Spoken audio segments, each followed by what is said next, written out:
Only Fools icon David Jason appears in controversial new BBC TV license advert, alongside Romesh Ranganathan despite making major barbs about channel. Sir David Jason appeared in the BBC's controversial new TV license advert, despite making barbs about the broadcaster. The Only Fools and Horses legend 86 joined nearly 100 famous faces in the advert, titled What Has the BBC Ever Done For Me?, which aired during Sunday's World Cup final.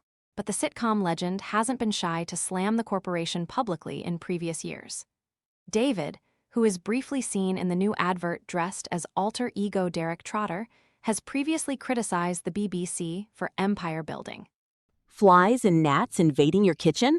Plug in the Zevo flying insect trap to attract and catch flying pests with blue and UV light day and night. Want to check today's Amazon deal? Scan the QR code now or visit grabdeal.us/1 before it's gone. The actor famously portrayed the legendary market trader in the BBC sitcom Only Fools and Horses from 1981 to 2003. The BBC expanded too far, too fast, into areas it had no business in. There's a lot of deadwood there, and it could do with pruning, he told The Sun in a past interview. They need to invest in comedy and drama and take on the Americans. It's a good thing it is being shaken up. The 4-minute advertisement campaigns for the £180 a year bill and begs viewers to pay it. While David wasn't paid to take part, Romesh Ranganathan did receive payment as he fronted the advert. A spokesman said, Romesh was paid for his involvement in the film due to the significant time commitment required during filming. Creative development was done in-house, and the majority of people gave their time for free. Like other broadcasters, we promote our services creatively to ensure audiences across the UK can get best value from the BBC. He is joined by household names including Coldplay frontman Chris Martin, broadcaster Louis Theroux, and Strictly Come Dancing judge Anton Dubicka. The campaign video kicks off with Romesh in EastEnders' famous Queen Vic pub reading the front page of a paper that asks, "Is the BBC really worth it?" The comedian and actor then tells barmaid Tracy, played by Jane Slaughter, "It's a good question. You have got to ask, what has the BBC ever done for me?" he says. As a man plays the piano with his back turned to the camera, he is then revealed to be Martin, before a string of stars are rolled out including Claudia Winkleman.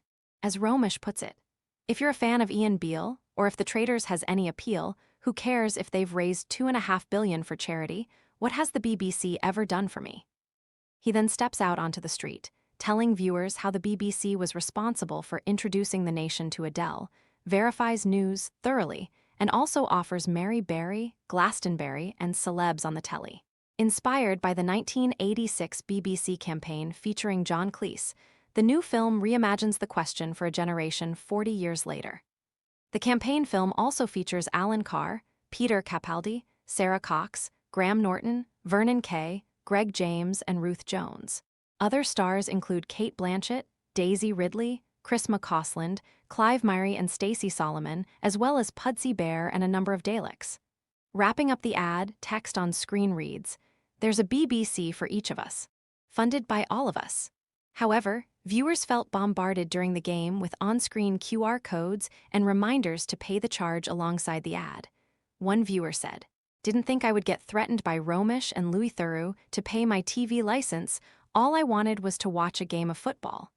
Another wrote on social media, "This desperate BBC ad is beyond nauseating."